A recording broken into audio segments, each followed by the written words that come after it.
다 같이 사도신경으로 우리의 신앙을 고백하겠습니다. 전능하사 천지를 만드신 하나님 아버지를 내가 믿사오며 그 외아들 우리 주 예수 그리스도를 믿사오니 이는 성령으로 잉태하사 동정녀 마리아에게 나시고 본디오 빌라도에게 고난을 받으사 십자가에 못 박혀 죽으시고 장사한 지 사흘 만에 죽은 자 가운데서 다시 살아나시며 하늘에 오르사 전능하신 하나님 우편에 앉아 계시다가 저희로서 산자와 죽은 자를 심판하러 오시리라.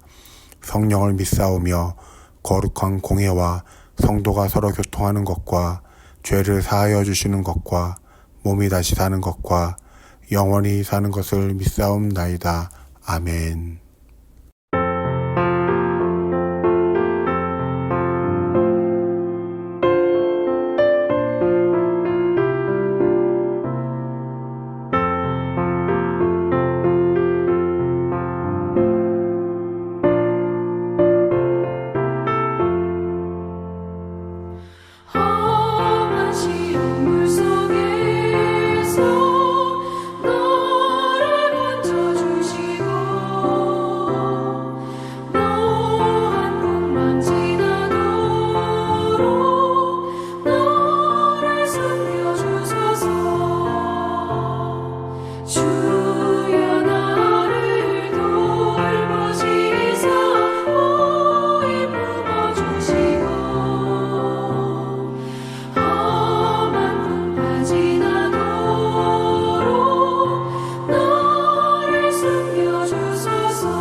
여호수아 10장 1절로 14절의 말씀입니다. 그때 여호수아가 아이를 빼앗아 진멸하되 여리고와 그 왕에게 행한 것 같이 아이와 그 왕에게 행한 것과 또 기브온 주민이 이스라엘과 화친하여 그 중에 있다함을 예루살렘 왕 아도니세덱이 듣고 크게 두려워하였으니 이는 기브온은 왕도와 같은 큰 성임이요 아이보다 크고 그 사람들은 다 강함이라. 예루살렘 왕 아도니세덱이 헤브론 왕 후함과 야르뭇 왕 비람과 라기스 왕 야비아와 에글론 왕 드빌에게 보내어 이르되 내게로 올라와 나를 도우라. 우리가 기브온을 치자.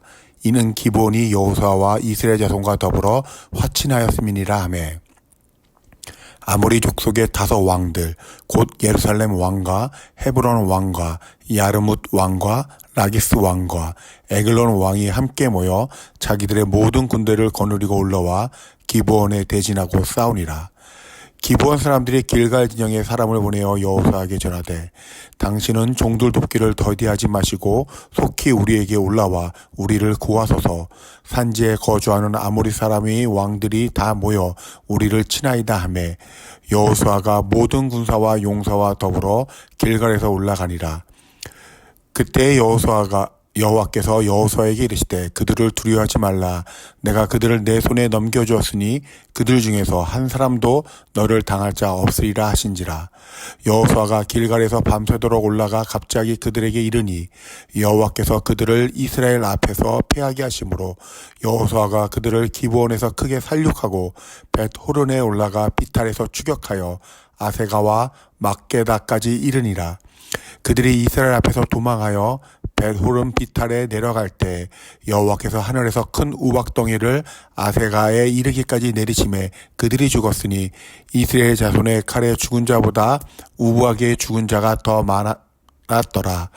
여호와께서 아모리 사람을 이스라엘 자손에게 넘겨주시던 날에 여호수아가 여호와께 아뢰되 이스라엘 목전에서 이르되 태양아 너는 기브온 위에 머무르라. 달아 너도 아얄랑 골짜기에서 그리할지어다 하매 태양이 머물고 달이 멈추기를 백성이 그 대적에게 원수를 갚기까지 하였느니라.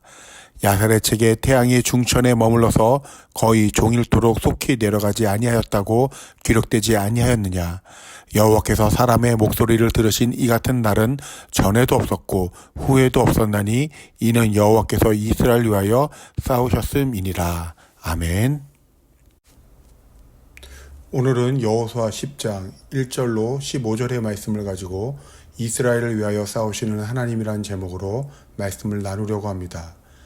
가나안 남부의 가장 거대한 성 가운데 하나였던 기브온이 이스라엘과 화친을 맺었다는 소식은 다른 지역의 왕들에게는 큰 충격이었습니다.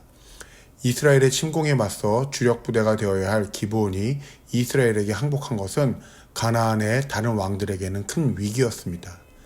예루살렘 왕을 중심으로 한 남부의 5 왕들은 시급히 연합군을 결성하여 배신한 기브온 성을 공격하려고 나섭니다. 배신자를 징벌하기 위함이었지만 기브온이 위치적으로 매우 중요한 전략적 요충지이기도 했기 때문입니다.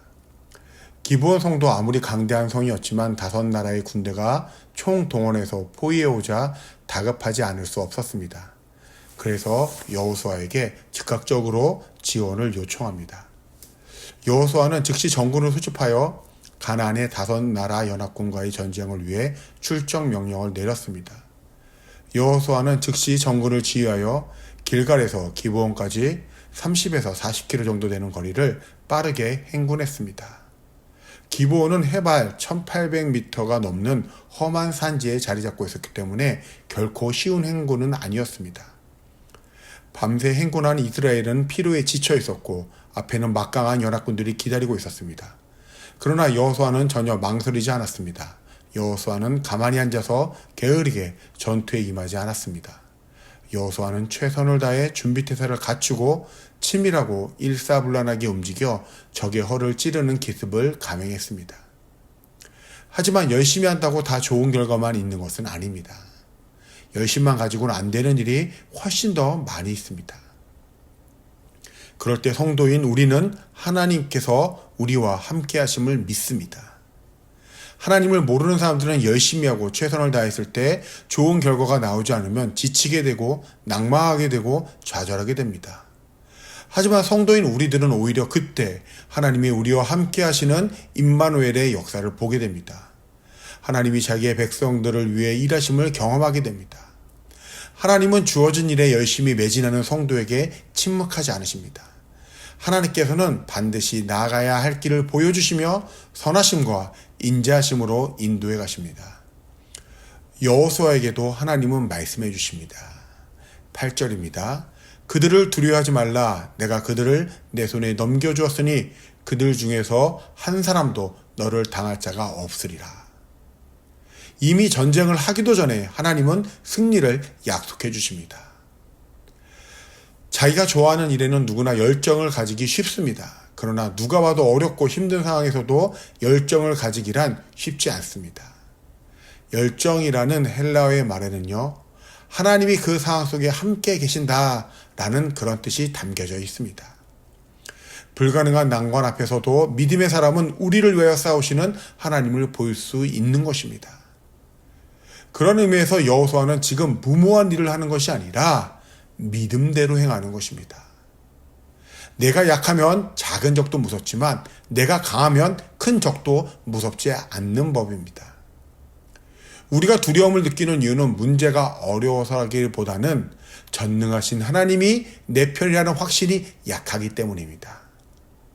신앙에서 열정을 가진다라는 것은 하나님의 임재를 확신하는 것입니다. 그래서 하나님의 뜻대로 열정을 가지고 최선을 다해 노력하는 사람에게 하나님은 초자연적인 기적까지도 베풀어 주십니다.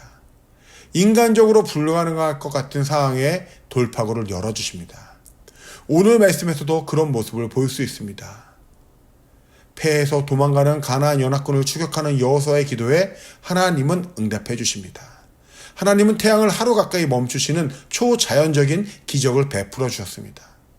내가 아무리 온 힘을 다해 열심히 해도 어떤 때는 태양을 멈추는 초자연적인 능력에 도움이 필요할 때가 있습니다. 그때 하나님이 역사하십니다. 이 시간 지금도 일하시는 하나님을 경험하시고 하나님의 일하심의 증거가 되는 우리 동험의 모든 성도님들 되시길 주님의 이름으로 축복합니다. 기도하겠습니다. 지금도 우리를 위하여 일하시는 하나님 아버지, 하나님의 일하심이 무엇인지 오늘 말씀을 통하여 깨닫게 하시니 감사드립니다. 날마다 하나님 안에서 열정을 가지고 살아가는 그런 저희도 되게 하여 주시옵소서.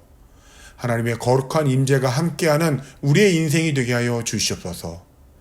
여호수아와 함께 하시며 일하셨던 하나님이 지금 우리의 하나님 되심을 믿습니다.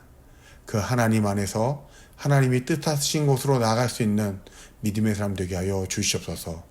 오늘 하루에 우리의 삶 가운데서도 지금도 일하시는 하나님을 경험하며 하나님의 일하심의 증거가 되는 놀라운 축복을 더하여 주실 줄 믿사오며 이 모든 말씀 예수님의 이름으로 기도합니다. 아멘. 주기도문으로 예배를 마치겠습니다. 하늘에 계신 우리 아버지여, 이름이 거룩히 여김을 받으시오며 나라가 임하시오며 뜻이 하늘에서 이루어진 것 같이 땅에서도 이루어지리라. 오늘 우리에게 일용할 양식을 주시옵고 우리가 우리에게 죄 지은 자를 사하여 준 것 같이 우리 죄를 사하여 주시옵고 우리를 시험에 들게 하지 마시옵고 다만 악에서 구하시옵소서. 나라와 권세와 영광이 아버지께 영원히 있사옵나이다. 아멘.